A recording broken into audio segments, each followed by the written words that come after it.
Good morning, everybody. This is Diggs. It's another beautiful day out here in the Pacific Northwest, and I hope all of you guys had a wonderful Father's Day. Today, we are going to be talking about crafting, and we're going to be talking about the importance of crafting and when you should be prioritizing crafting as well. We'll also talk about how you can optimize some of the recipes that you're going to be getting and what you should be focusing on. So, let's go ahead and dig in. So I didn't really take crafting too seriously until probably about level 60. And there's a couple of reasons for that. Part of that is that I was focusing a lot more on enhancing, awakening, and upgrading my gears and my familiars. And it felt like I already had a reasonably good weapon set. Now, knowing what I know and kind of knowing that I had a lot of 3-star gears at the time, I probably should have prioritized crafting a little bit more because it's one of the better uses for Territe in the game, next to actually +1 through +30ing your gear, which is the probably best use of Territe in the game. So I'm going to come out and say that crafting is probably the second most important use for Territe in the game, outside of actually awakening your gear in ways. And that's because you get the most stats from actually going from +1 to +30 on your pieces of gear, whether it's weapons or armor. Now, coming in here, you're going to notice a couple of things. You're going to notice you need 3 materials: Territe, you're going to need these things over on the right side, these weapon crystals, and you're going to need recipes. Now, if you are new to the game or if you've seen other videos, people will tell you to sell the weapon crystals, and a lot of times people mix up recipes for crystals. It's very important that you save your recipes if you are just starting out, because later down the line, when you are doing a lot more crafting, your bottleneck will actually be recipes. So keep what you see on the screen here. It is okay to sell these if you're wanting to make a little bit of extra gold. These are things that are quite easily farmable, and you can get through them pretty easily. Now, the next question people are going to have is, do you want to do armor or do you want to do weapons? And I think it depends a lot of times on the different situation and the type of gear. I think the majority of the time, weapons are going to be more important, because as you awaken weapons, one, you're going to unlock more accuracy. You're also going to unlock more critical damage. Whereas on the defensive side, you're only really going to unlock potentially like critical resistance or status ailment resistance. So you may get a little bit of benefit out of awakening higher armors, depending on what it is. But I would focus on weapons first, because it seems like you're going to get a lot more from that. And a lot of times I will run into a situation like this on screen where I have 23 attempts before I'm guaranteed a 3-star. It is important to note that the armor and the weapons are shared. So I'm going to go ahead and craft 20 armor here. And you can see I actually got lucky. You can see I got some 3-stars already in here, which is great. And we'll talk about what to do with those here in a second. Then I'm going to craft my weapons. It's going to pop up that I'm going to guaranteed a 3-star, which is great.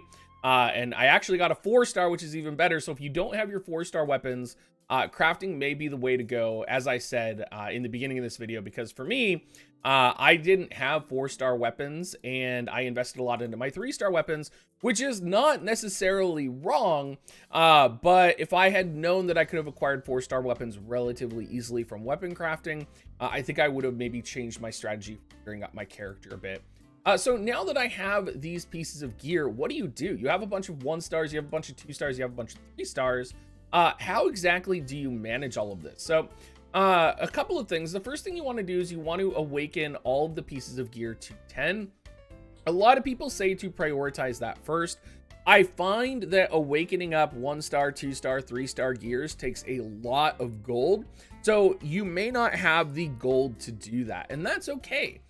You can awaken them to like 7, where you're going to hit a good stat break point, because level 8, 9, 10 is kind of where it drops off a bit in terms of gold resource investment.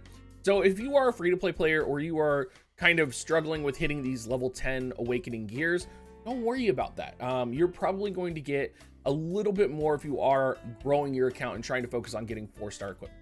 But what we do is we actually go to the salvage button, and the first thing we do is we salvage 1-star and 2-star gears that we are not going to be doing a lot with. So all of this I'm not going to be using, and you'll notice that salvaging these actually gives a chance for recipes, and it also gives a chance for awakening materials, so or enhancement materials, sorry. So we're going to go ahead and do that, and we're going to do that with weapons, and we're also going to do that with armor. And again, if you want to level up these gears to +10 awakening, you can. That's completely fine. Another thing that people have talked about doing, which I haven't done very often, is you can, for example, enhance a 1-star firebow to +1. And then you can transfer the enhancement over and over again to the other 1-star pieces of gear that you have by feeding that 1-star into them, and you'll actually get some awakening rewards for increasing your awakening levels. So that's another option you can do with this gear. Personally, I just salvage the 1 and the 2-star pieces of gear, and I do get a few recipes out of this, usually not a lot, but it is probably the best thing to do. And then you're left with a bunch of 3-star pieces of gear. Now this is where things get a little bit complicated and are going to vary depending on where you're at. For those of you that have gone and you are already enhancing to am I using the wrong word? Nope, I'm enhancing it to +18, +19, +20. You are going to need a lot of these. And if you haven't watched my video on how to farm these, essentially what we do is we take the 3-star pieces of gear. So I'll hop over here to awakening, and we'll get that 3-star firebow that we just grabbed, right? And then I'm going to awaken it to level 3. And I don't have a lot here, so we're going to hope that that we can do it. And we did. We got the luck. So we're going to awaken it to level 3, and then we're going to desynthesize it. Now, I personally would recommend, in the case of these weapons, for 3-star weapons, since most people are going to have 3-star weapons equipped in the kit. Before you do this, you are going to want to make sure you have a Awakening 10 Firebow, because that's going to increase your damage more than doing this right now. So I take that Awaken 3 bow, pop it in here, and by awakening it to 3 and salvaging it, you'll notice that I'm guaranteed a anvil, which will be good for repairing your gear from +10 to +20. You're guaranteed some recipes. You're also guaranteed 1 uncommon fire enhancement stone, with potentially a second. So you can see we salvaged that. We got 1, we got 3 recipes, and all of a sudden you're seeing, you're able to stack a lot more recipes. You're able to get, enhancement materials for when you do want to enhance your gears up to +20, which is the highest way to increase stats on your weapons and armor. And this applies to armor as well. So this is a slow process, but this is essentially what I do with equipment crafting. A lot of this too is going to help you get 3-star dark and light weapons to awaken to 10 for your dark and light weapons, which is really important. There's just a lot going on here that you can benefit from. Of course, you also get duplicates of 4-star weapons, which you can merge into your current 4-star weapons, or duplicates of your 4-star armor. You will notice that you get a lot of armor dupes and a lot of 3-star armor, so you will have an opportunity to awaken 10 to those as well and salvage star 2. Now, I do have a lot of questions people ask me about actually crafting accessories, and I personally do not chase accessory crafting. I do think and see that there could be importance to chasing accessory crafting.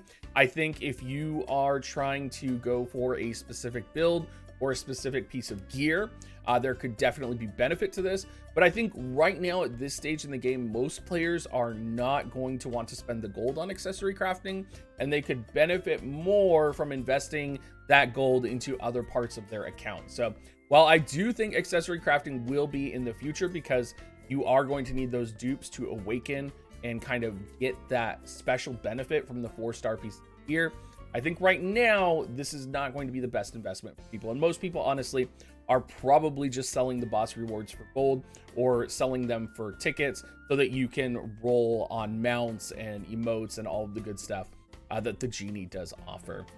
Now, if you guys do have any questions about all of this, I am always going to be patrolling the comment section and responding. Hopefully this makes sense for you guys. Again, I do want to reiterate that I started doing this at around level 60, when Territe does become a little bit easier to farm on your main job. And I do think this is going to be the second best use of Territe in the game, outside of actually enhancing materials. Anyway, everybody, thank you so much for watching. If you are a new viewer, please subscribe. I am a new Ni no Kuni content creator, so I appreciate all of the support, and have a great rest of your day.